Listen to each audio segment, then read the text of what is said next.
तो दोस्तों आज तारीख हो गई है 29 अगस्त की, साथ ही में दिन है सोमवार का। वहीं अपने देश की हिंदी तिथि है शुक्ला द्वितीय और महीना चल रहा है भाद्रपद का। तो आज दिन भर के मुख्य समाचार और देश दुनिया की ताजा खबरें हम आपके लिए लेकर आ चुके हैं। तो आइए बिना देर किए चलें सीधे पहली खबर की तरफ। भारतीय स्टेट बैंक के कई ग्राहकों के पास अभी आ रहा है एक चेतावनी भरा मैसेज, जिसमें लिखा है पैन नंबर नहीं किया अपडेट तो SBI बंद कर देगा आपका अकाउंट। आइए बताएं इस मैसेज से जुड़ी ज्यादा जानकारी। जी आज सभी बैंक अपने ग्राहकों को ऑनलाइन बैंकिंग से जुड़ी सभी तरह की सुविधाएं उपलब्ध करवाते हैं। हालांकि इस ऑनलाइन की दुनिया में आए दिन फ्रॉड देखने को मिलते रहते हैं। जानकारी के मुताबिक हाल ही में ऐसा ही एक मैसेज काफी सारे SBI के कस्टमर को रिसीव हुआ है, जिसकी वजह से बहुत सारे लोग परेशान हैं। असल में इस मैसेज में कहा गया है कि अगर SBI कस्टमर ने अपना पैन कार्ड अपडेट नहीं कराया तो उनका SBI योनो अकाउंट बंद कर दिया जाएगा। साथ ही इसी मैसेज के नीचे एक वेबसाइट का लिंक दिया गया है और कहा गया है कि अगर आप अपने पैन कार्ड को अपडेट करना चाहते हैं तो लिंक पे क्लिक करें। हालांकि आपको बता दें ये खबर पूरी तरह से फर्जी है। दोस्तों आप नहीं जानते हैं तो आपको बता दें, भारत सरकार का एक अपना डिपार्टमेंट है PIB, जो कि इसी तरह की खबरों की जांच पड़ताल करता है। तो इसी PIB डिपार्टमेंट ने जांच करने के बाद इस खबर को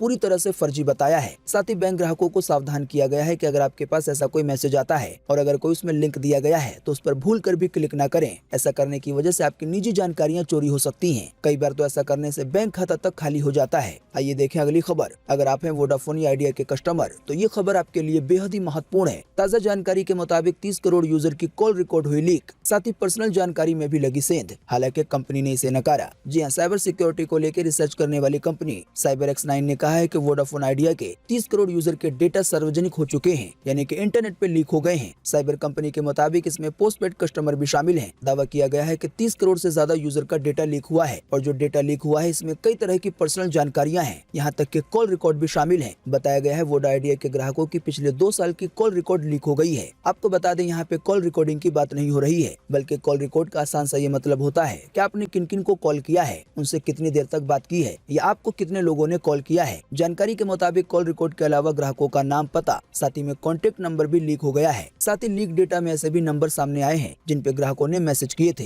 हालांकि वोडा आइडिया यानी कि VI कंपनी ने इससे इनकार करते हुए कहा है कि डेटा में कोई भी सेंधमारी नहीं हुई है। कंपनी के मुताबिक उसके बिल प्रणाली में मौजूदा खामियों के बारे में पता चलते ही VI कंपनी की तरफ से कहा गया है कि उसके बिल प्रणाली में मौजूद खामियों के बारे में पता चलते ही उन्हें सही कर दिया गया था। इसी की वजह से VI कंपनी के मुताबिक ऐसा कुछ भी नहीं हुआ है। हालांकि दूसरी ओर साइबर सिक्योरिटी को लेकर रिसर्च करने वाली कंपनी CyberX9 अपने दावे पे बरकरार है। आइए देखें अगली खबर। आखिर नोएडा के ट्विन टावर हो गए जमींदोज। 3700 किलो बारूद से दोनों बिल्डिंगें 80,000 टन के मलबे में हुई तब्दील। अब इसे बनाने वाली कंपनी सुपरटेक ने कहा कि 500 करोड़ का नुकसान हुआ। जी हाँ, देश की राजधानी दिल्ली से सटे नोएडा के सेक्टर 93 में सुपरटेक कंपनी की 2 बड़ी बिल्डिंगों को बीते रविवार ठीक 2:30 बजे ढा दिया गया। 100 मीटर से ज्यादा ऊंचाई वाले दोनों टावर को गिरने में केवल 12 सेकंड का समय लगा। दोस्तों आपको बता दें, दोनों ही बिल्डिंगों को गिराने के लिए 3700 किलो बारूद का इस्तेमाल किया गया। इसके बाद ये दोनों ही टावर करीब 80,000 टन के मलबे में तब्दील हो गए। बताया गया है इसके मलबे में कंक्रीट और स्टील शामिल है, जिनकी कीमत लगभग 15 करोड़ रुपए आंकी गई है। साथ ही बिल्डिंग टूटने के बाद जो मलबे की ऊंचाई है वही लगभग 5 से 6 मंजिल के घर के बराबर है। ताजा जानकारी के मुताबिक इन बिल्डिंगों के टूटने के बाद इन्हें बनाने वाली कंपनी सुपरटेक लिमिटेड ने 500 करोड़ रुपए के नुकसान की बात कही है। दोस्तों विस्फोट के जरिए बिल्डिंग को गिराने के कई वीडियो सामने आए हैं। उन्हीं में से कुछ की एक छोटी सी झलक आप देख सकते हैं अपनी स्क्रीन पर। साथ ही आपको बता दें, इसे तोड़ने को लेकर इंजीनियरों का कमाल भी माना जा रहा है, यानी कि इंजीनियरों की टीम ने प्लानिंग के तहत इन दोनों ही बिल्डिंगों को ऐसे तोड़ा कि आसपास में जो दूसरी बिल्डिंगें थी उन्हें कुछ भी नहीं हुआ। लेकिन दोस्तों बिल्डिंग के ढहने के बाद जो इससे धूल निकला वो काफी ज्यादा डराने वाला था। आइए दोस्तों आपको अगली खबर में बताते हैं कि इतनी बड़ी 2 विशाल बिल्डिंगों के टूटने के बाद वहाँ पर आसपास का आखिर क्या माहौल था। टावरों के गिरने के बाद कुछ देर तक रहा बड़ा ही भयानक नजारा। 500 मीटर में फैली धूल की परत,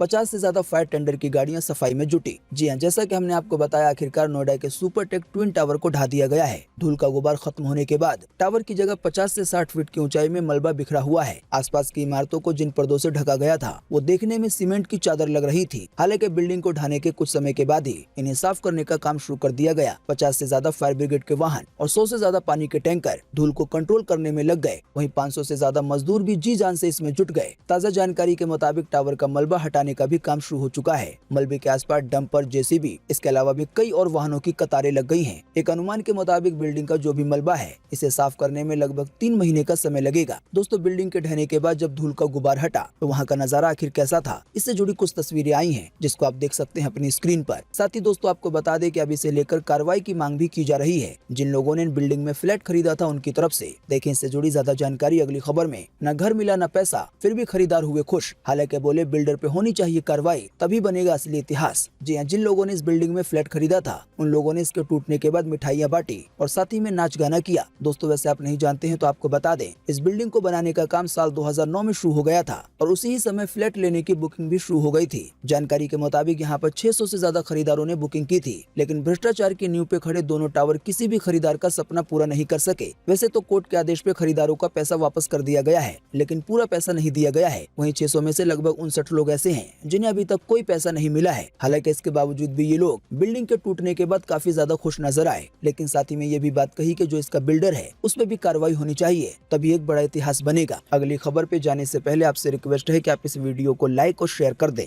अगर आप लाइक और शेयर करते हैं तो हमें आपके लिए वीडियो बनाने में और ज्यादा हौसला मिलता है। आइए चलें अगली खबर की तरफ। इंस्टाग्राम पे अब 16 साल से कम उम्र के बच्चे नहीं देख सकेंगे संवेदनशील कंटेंट। आइए बताएं ज्यादा जानकारी। जी हां, photo video sharing platform Instagram ने अपने प्राइवेसी फीचर में नए बदलाव कर दिए हैं। ताजा जानकारी के मुताबिक इस बदलाव के तहत अब 16 साल से कम उम्र के बच्चे इंस्टाग्राम पे संवेदनशील कंटेंट नहीं देख सकेंगे, यानी कि लड़ाई झगड़े वाले या मारधार वाले या ऐसे कंटेंट जो 18 साल से ऊपर के लोगों के लिए होते हैं। इंस्टाग्राम पे अब जो भी इस तरह के कंटेंट होंगे वो 16 साल से कम उम्र के बच्चों को नहीं दिखाए जाएंगे। ताजा जानकारी के मुताबिक जल्दी एक नया फीचर आएगा और इसी के तहत इंस्टाग्राम में ये बदलाव हो जाएगा। आइए देखें अगली खबर। जिम से निकला था ओटीटी प्लेटफॉर्म नेटफ्लिक्स का आइडिया। आइए बताएं सबसे महंगे ओटीटी प्लेटफॉर्म के 25 साल की कहानी। जी हां, दुनिया भर में इन दिनों ओटीटी प्लेटफॉर्म का चलन तेजी से बढ़ता जा रहा है। वैसे तो पूरी दुनिया में, पर खास करके भारत में कोरोना काल ने ओटीटी प्लेटफॉर्म को काफी लोकप्रिय बना दिया है। दोस्तों वैसे आप नहीं जानते हैं तो आपको बता दें, डिजिटल की दुनिया में सबसे ज्यादा लोकप्रिय और सबसे ज्यादा महंगा ओटीटी प्लेटफॉर्म नेटफ्लिक्स को ही माना जाता है। जानकारी के मुताबिक डिजिटल दुनिया में कदम रखे नेटफ्लिक्स को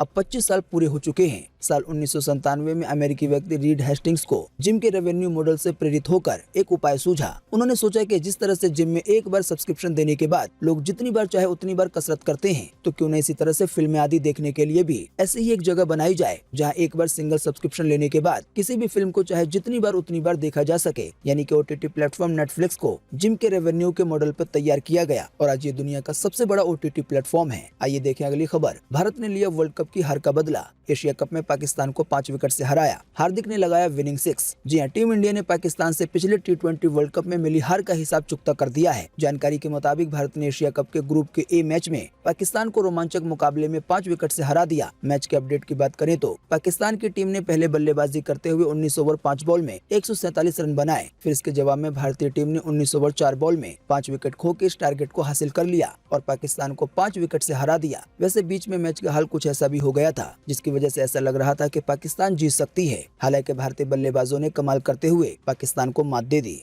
दोस्तों अगली खबर के बारे में बताने से पहले आपके लिए एक बड़ा सर्वे और एक बड़ा सवाल। अगर आप इसमें हिस्सा लेंगे और इसका जवाब देंगे तो इससे काफी कुछ पता चलेगा। दोस्तों वीडियो को देखने के बाद आपको इसी वीडियो के नीचे कमेंट बॉक्स में कमेंट करके बताना है कि पाकिस्तान भारत से किन चीजों में आगे है। क्या आप जानते हैं उन चीजों के बारे में? अगर हाँ तो अपना जवाब इसी वीडियो के नीचे कमेंट बॉक्स में लिख डालिए। आपके दिए गए जवाब से काफी कुछ पता चलता है। आइए देखें अगली खबर। पाकिस्तान में बाढ़ मचा रही है भयंकर तबाही। कुछ ही दिन में गई है 348 बच्चों की जान। अब तक 5 करोड़ लोग हुए बाढ़ की वजह से प्रभावित। जी हाँ, पाकिस्तान में बाढ़ और बारिश की वजह से हालात इस कदर बिगड़ चुके हैं कि अब तक 1000 से ज्यादा लोगों की जान गई है। साथ ही बलूचिस्तान प्रांत में हालात काफी ज्यादा गंभीर बने हुए हैं। इसी बीच पाकिस्तान के प्रधानमंत्री शहबाज शरीफ ने बाढ़ प्रभावित इलाकों का दौरा किया और लोगों से मुलाकात की। पाकिस्तानी मीडिया जियो न्यूज के मुताबिक 14 जून के बाद भारी बारिश के चलते जो बाढ़ आई है उसके कारण अब तक 1033 लोगों की जान जा चुकी है। मरने वालों में 207 महिलाएं, 348 बच्चे और बाकी पुरुष शामिल हैं। जानकारी के मुताबिक पिछले 24 घंटे के दौरान 119 लोगों की मौत हुई है,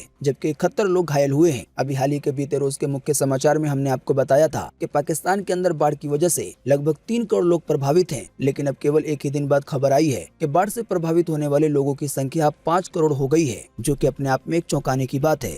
आइए दोस्तों आपको अगली खबर में लगे हाथों बताते हैं कि आज 19 अगस्त 2022 को पूरे देश में कैसा रहेगा मौसम का हाल। यानी कि अपने भारत में देखें अपनी स्क्रीन पर मौसम विभाग ने जारी किया है मौसम का पूर्वानुमान। जी हाँ, मौसम विभाग के अनुसार अगले 24 घंटे के दौरान यानी कि आज 19 अगस्त को उप हिमालय पश्चिम बंगाल में, अरुणाचल प्रदेश में, नागालैंड में, असम के पूर्वी हिस्सों में, साथ ही बिहार में, इसके अलावा उत्तर प्रदेश के पूर्वी हिस्सों में, साथ ही झारखंड में, इसके अलावा भी छत्तीसगढ़ के उत्तरी हिस्सों में, मध्य प्रदेश के पूर्वी हिस्सों में, साथ ही तमिलनाडु और केरल में भी हल्की से मध्यम बारिश के साथ 1-2 स्थानों पर भारी बारिश हो सकती है। इसके अलावा भी पूर्व उत्तर भारत में, गंगे पश्चिम बंगाल में, उड़ीसा के कुछ हिस्सों में, तेलंगाना में, आंध्र प्रदेश में, केरल में, तटीय और दक्षिण आंतरिक कर्नाटका में, साथ ही लक्षद्वीप में। इसके अलावा उत्तराखंड में और हिमाचल प्रदेश में भी आज हल्की से मध्यम बारिश की संभावना है। इसके अलावा भी जम्मू कश्मीर में, पंजाब के कुछ हिस्सों में, हरियाणा में, लद्दाख में, साथ ही अंडमान निकोबार द्वीप समूह में, मराठवाड़ा में, कोंकण में, साथ ही गोवा के भी कुछ स्थानों पर आज हल्की बारिश हो सकती है। आइए देखें अगली खबर। भारत का सबसे बड़ा रक्तदान अभियान जल्दी होगा शुरू।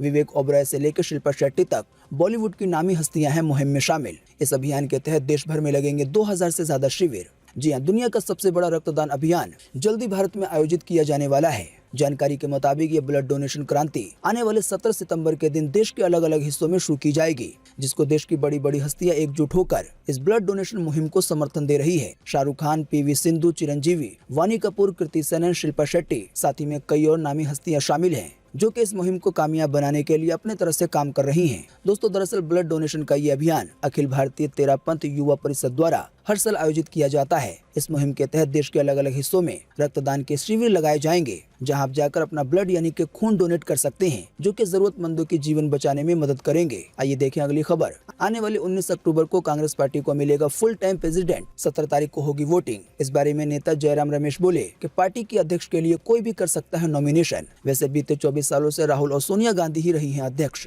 जी हाँ, कांग्रेस पार्टी के अध्यक्ष के पद के लिए आने वाले 17 अक्टूबर को वोटिंग होगी और 19 अक्टूबर को इसकी काउंटिंग होगी। चुनावी शेड्यूल के मुताबिक 22 सितंबर को चुनावी संबंधी नोटिफिकेशन जारी होगा। 24 सितंबर से 30 सितंबर तक नॉमिनेशन किए जा सकेंगे। जैसा कि आप जानते हैं, देश के कई राज्यों में अभी कांग्रेस पार्टी का क्या हाल है। जाहिर सी बात है, इसी की वजह से कांग्रेस पार्टी को अपने हालात सुधारने होंगे। तो इसी की वजह से अब ये फैसला लिया गया है कि कांग्रेस पार्टी का अध्यक्ष कौन बनेगा, पार्टी का प्रेसिडेंट कौन बनेगा। इसके लिए अब वोटिंग होगी। वोटिंग में जिसका भी नाम आएगा, चाहे वो गांधी परिवार से हो या ना हो, इसके बावजूद भी वो पार्टी का अध्यक्ष बन जाएगा, यानी कि पार्टी को चलाने की जिम्मेदारी उस पर जाएगी। बाकी जैसा कि अभी हमने आपको बताया, बीते 24 सालों से वैसे राहुल गांधी और सोनिया गांधी ही पार्टी के अध्यक्ष हैं। वैसे राहुल गांधी भी केवल 2 साल 2017 से 2019 तक कांग्रेस पार्टी के अध्यक्ष रहे। बाकी पूरा समय कांग्रेस पार्टी के अध्यक्ष सोनिया गांधी रही हैं। आइए देखें अगली खबर। आने वाले साल 2025 तक 6 गुना शक्तिशाली होंगी नई बैटरियां। इलेक्ट्रिक कारें 15 मिनट चार्ज करने पे 1000 किलोमीटर चलेंगी। वहीं होगा ये कमाल के ताश की गड्डी जितनी होगी केवल बैटरी। जी हाँ, बैटरी वाली कार सबसे पहले 5 सितंबर 1996 में टेस्ट की गई थी। तो आज लगभग 26 साल के बाद भी अमेरिका जैसे विकसित देश में बिजली से चार्ज होकर चलने वाली कारें यानी कि इलेक्ट्रिक गाड़ियां केवल 2% हैं। इसका एक मेन कारण है कि अभी इसकी बैटरी बहुत ज्यादा महंगी है और जो इसका बैकअप यानी जो प्रदर्शन है वो भी अच्छा नहीं है। लेकिन जानकारी के मुताबिक अगर बैटरी में तरल के बजाय ठोस पदार्थ का इलेक्ट्रोलाइट डाला जाए तो ये सारी समस्याएं खत्म हो जाएंगी, यानी कि बैटरी के दाम भी घट जाएंगे और जो इसका प्रदर्शन यानी कि बैकअप है वो भी काफी ज्यादा बढ़ जाएगा। बताया गया है आने वाले साल 2025 तक ऐसा हो सकता है कि इलेक्ट्रिक कारों को केवल 15 मिनट के लिए चार्ज में लगाया जाएगा और ये बैकअप देंगी 1000 किलोमीटर का। हालांकि बैटरी के अंदर तरल पदार्थ के बजाय जो ठोस पदार्थ डालना है उसको लेकर कई तरह की समस्याएं आ रही है, लेकिन ताज़ा जानकारी के मुताबिक बताया गया है कि जल्दी ये समस्या सुलझ सकती है। अभी हाल ही में अमेरिका की एक बड़ी कंपनी ने इसके लिए 3000 करोड़ रुपए का निवेश किया है। आसान सी भाषा में कहें तो अगर ये सभी दावे सच साबित होते हैं तो आने वाले दिनों में इस तरह की गाड़ियां देखने को मिल सकती हैं, जो कि कुछ ही मिनट की चार्जिंग पर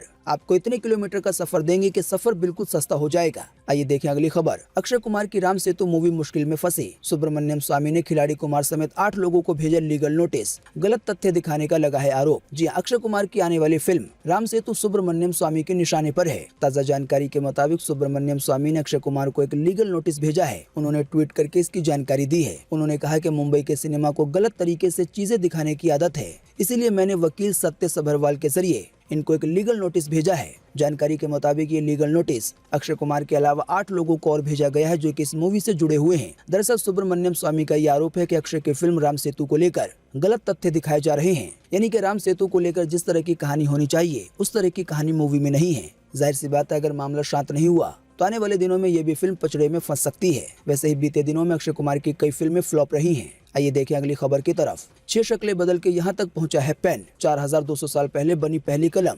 भारत के पास है सबसे लंबे पेन का रिकॉर्ड। जी हाँ, इंसान ने जब दुनिया के लिए हदें खींचना शुरू की तो उसे सबसे पहले अपनी भाषा और संस्कृति का बचाव करने की जद्दोजहद करनी पड़ी। पेट की भूख को शांत करने के लिए आग जलाई तो मन की बात को जाहिर करने के लिए दीवारों पे गुफाओं के अंदर कई तरह की लाइनें खींची। हालांकि उस समय पेन नहीं था, लेकिन जानकारी के मुताबिक लगभग 5500 साल पहले लिखने का चलन शुरू हो गया। चीन या मिस्र में कई ऐसे सबूत मिलते हैं जिससे ये पता चलता है कि अभी से लगभग 5000 साल पहले भी लिखने का चलन जारी था। लेकिन जो कलम यानी कि पेन बनने की कहानी है वो लगभग 4200 साल पहले की है। आसान सी भाषा में कहें तो 4200 साल पहले पहली बार कलम बना। जानकारी के मुताबिक कलम ने हम तक पहुंचते पहुंचते यानी कि 2022 तक आते आते अपने रंग रूप को 6 बार बदला है। जैसा कि आप जानते हैं, पहले कलम के लिए पक्षियों के पंखों का इस्तेमाल किया जाता था और स्याही यानी कि दवात अलग से होती थी, लेकिन जैसे जैसे तकनीक बढ़ती गई पेन का रंग रूप बदलता गया। आइए देखें अगली खबर। लड़की ने बात करने से मना किया तो जिंदा जलाया, दुमका मोहल्ले का लड़का करता था परेशान, हिंदू संगठन अब कर रहे हैं प्रदर्शन। जी हां, झारखंड के दुमका में लड़की ने बात करने से मना किया तो युवक ने पेट्रोल डालकर लड़की को आग लगा दी। 12वीं में पढ़ने वाली ये लड़की 5 दिन तक अस्पताल में जिंदगी की जंग लड़ती रही। हालांकि बीते रविवार सुबह उसकी मौत हो गई। जो आरोपी है उसका नाम शाहरुख है। बताया गया है कि वो 17 साल की अंकिता को आते जाते छेड़ता था, दोस्ती करने के लिए दबाव बनाता था। हालांकि हद तो तब हुई जब उसे पुलिस ने गिरफ्तार किया तो वो हंसता रहा। इससे जुड़ा एक वीडियो भी आया है जिसमें आप उस व्यक्ति को देख सकते हैं। जानकारी के मुताबिक घटना की वजह से शहर में तनाव बढ़ गया है। हिंदू संगठनों ने प्रदर्शन करना शुरू कर दिया है। आइए देखें अगली खबर। फिलीपींस में पानी वाले जहाज में लगी भयंकर आग। इससे जुड़ा वीडियो हो रहा है सोशल मीडिया पे वायरल। एक छोटी सी झलक आप भी देख सकते हैं अपनी स्क्रीन पर। जी हां, साउथ मनीला के एक पोर्ट की तरफ जाते समय एक जहाज में अचानक ही आग लग गई। खबर लगते ही यात्रियों के बीच अफरा तफरी मच गई। कई तो जान बचाने के लिए समुद्र में कूद गए। घटना के समय जहाज में 87 यात्री सवार थे। बताया गया है हवा तेज चल रही थी, इसकी वजह से आग ने थोड़े से बढ़ना चालू कर दिया और देखते देखते पूरे जहाज को जला के राख कर दिया। हालांकि लोगों को बचा लिया गया, लेकिन जिस समय इसमें आग लगी उस समय का एक वीडियो आया है जिसकी एक छोटी सी झलक आप देख सकते हैं। आइए देखें अगली खबर। बीते रोज एक बार फिर से मिले 9000 से ज्यादा नए मामले कोरोना वायरस के। इसी दौरान 157 लोगों की जान गई कोरोना के कारण। जी हां, बीते रोज लगभग 24 घंटे में एक बार फिर से 9000 से ज्यादा मरीज मिले हैं कोरोना वायरस के। इन नए मरीजों के मिलने के बाद अब देश में एक्टिव केसों की संख्या 86,591 हो गई है। यानी कि अब अपने देश में कोरोना वायरस के इतने मरीज बचे हुए हैं। बाकी जैसा कि हमने आपको बताया, 157 लोगों की जान गई है कोरोना के कारण केवल एक दिन में। वैसे दोस्तों, आपको बता दें, काफी दिनों के बाद ऐसा देखने को मिला है कि केवल एक दिन में 157 लोगों की जान गई हो कोरोना के कारण। हाँ, लेकिन अच्छी बात ये रही कि इसी दौरान 9000 से ज्यादा लोग ठीक भी हुए हैं। आइए चलें अगली खबर की तरफ। असम के 27 जिलों में इंटरनेट सेवा को फिर किया गया बंद। भर्ती परीक्षा के कारण लिया गया था ये फैसला। जी हां, असम सरकार के विभिन्न विभागों की भर्ती के लिए लिखित परीक्षा के दौरान संभावित कदाचार को रोकने के मकसद से असम के 27 जिलों में मोबाइल इंटरनेट की सेवाओं को इस महीने दूसरी बार बीते रविवार को 4 घंटे के लिए बंद कर दिया गया था। इसके अलावा इन सभी 27 जिलों में धारा 144 भी लागू कर दी गई है। यानी कि जहाँ पे परीक्षाएं आयोजित हो रही हैं वहाँ पे ये बंदिशें लगाई गई हैं। तो दोस्तों, आज 29 अगस्त 2022 की यही मुख्य समाचार और बड़ी खबरें थी। वीडियो देखने के लिए आपका बहुत बहुत धन्यवाद।